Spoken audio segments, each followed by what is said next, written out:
nous sommes ici sur le site de Saint-Martin, qui est un site romain, mais la commune de Gruissant a toujours eu des habitants depuis la préhistoire, à la grotte de la Crouzade, dans la Clappe, où les archéologues de Tautavel fouillent chaque année.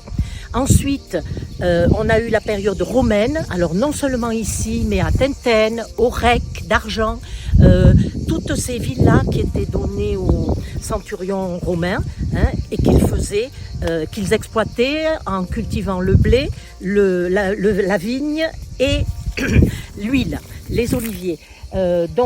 Après cette période, qui d'ailleurs est aussi qu'on trouve aussi dans l'autre partie du site, il y a une époque médiévale, et le château de Gruissant, la tour Barberousse.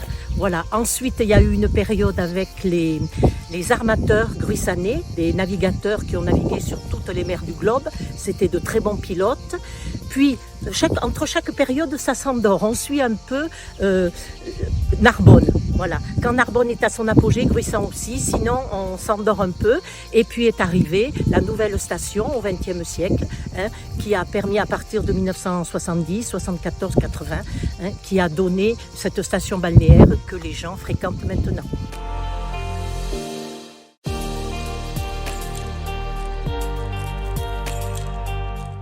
Donc le site de Saint-Martin se situe à l'entrée de la lagune narbonnaise. C'est le point d'entrée dans le système portuaire de Narbonne à l'époque romaine. Et donc c'est ici que sont contrôlés tous les navires qui cherchent à rejoindre le port de Narbonne, qui est un port d'une très très grande importance à l'époque romaine.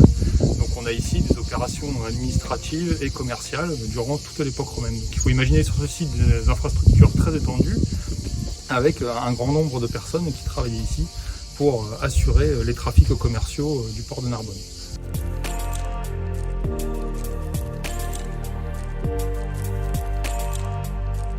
Alors ce site qui est toujours en cours de fouille, bien sûr, naturellement. Donc tous les ans, nous avons des nouvelles découvertes et nous en tenons compte lorsque nous faisons les visites. Donc nous faisons visiter ce site au mois de juillet et au mois d'août. Tous les jeudis, il y a une visite à 10h et une visite à 17h. Donc nous appartenons au CRASC.